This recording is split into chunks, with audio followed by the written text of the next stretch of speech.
Hello বন্ধুরা, আজকে আমরা এসে গেছি চিনার পার্কে। একদম আকাশটা দেখুন কত সুন্দর। আর আজকে আমরা দেখব চিনার পার্কের ফেমাস লোকনাথ মন্দির।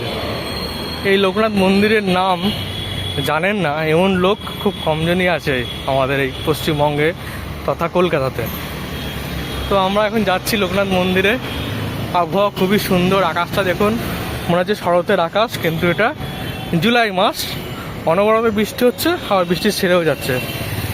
তো আমরা হাঁটতে শুরু করেছি চিনার পার্কের যে মেন রোড, ওই চৌরাস্তার মোড় থেকে অনেকটা এসে গেছি। আর লোকেশন দেখাচ্ছে 200 মিটার মতো হাঁটতে হবে এখন আমাদের। ওই সামনেই রয়েছে সাদা বিল্ডিংটা বাঁদিকের, ওটাই হচ্ছে লোকনাথ মন্দির। এই মন্দির কিন্তু অনেক পুরনো, আর এখানকার যে মানুষজন আছে তারা লোকনাথ পুজোর সময় তো আসেই, এমনি বিকেলবেলা হলে বা সকালে হতেও অনেকে লোকনাথ বাবা দর্শন করতে এই মন্দিরে আসেন। তো আমরা দেখলাম যে আমরা তো বাগুইহাটি এলাকার লোকজন, তো আমরা একটু আসি আজকে, তো সেই জন্য চলে এসেছি।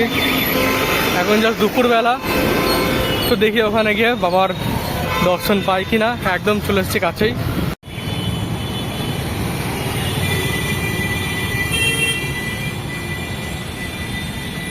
লোকনাথ মন্দিরের গেট, লোকনাথ মন্দির থেকে গড়িয়া কলকাতা।